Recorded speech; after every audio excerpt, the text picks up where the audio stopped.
আজকে আমি বানাবো ইলিশ মাছের বিরিয়ানি। প্রথমে দেখো কি কি নিয়ে নিয়েছি। চাল জলে ভিজানো হয়ে গেছে, ইলিশ মাছ নুন হলুদ দিয়ে মাখানো হয়ে গেছে। এবার আমি গরম মশলা গোটা ভেজে নেব। ভেজে নিয়ে তেল দেবো কড়াইয়ে। তেল দিয়ে এবার পেঁয়াজ কুচিগুলো ভেজে বেরাস্তা করে নেবো। দেখো ভাজছি, প্রায় ভাজা হয়ে গেছে। এই ইলিশ মাছ সাজিয়েছি, এগুলো এখন ভাজবো। তার আগে আলুটা ভেজে নিই ভালো করে, নরম করে। অনেকক্ষণ আগেই মাখিয়ে রেখে দিয়েছি, আমার তো আধা ঘন্টা আগে। ভাজা হয়ে গেছে আলুগুলো, এবার তুলে নিলাম।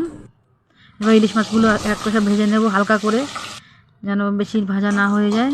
এবার আলুটা ভালো করে কষাবো সমস্ত রকম মশলা দিয়ে। আলুটা দিলাম। এবার দিলাম এটা বিরিয়ানি মশলা। দেখো আলুটা প্রায় নরম হয়ে গেছে একদম। এবার সব মাছগুলো সাজিয়ে দিলাম, বেশি নাড়বো না, ভেঙে যাবে। এবার চাপা দিয়ে রেখে দিলাম। এটা হয়ে গেছে।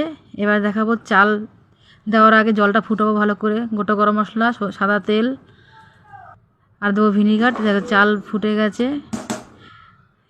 এবার এই দুধটা ভালো করে মিলিয়ে নিই কেশর দিয়ে।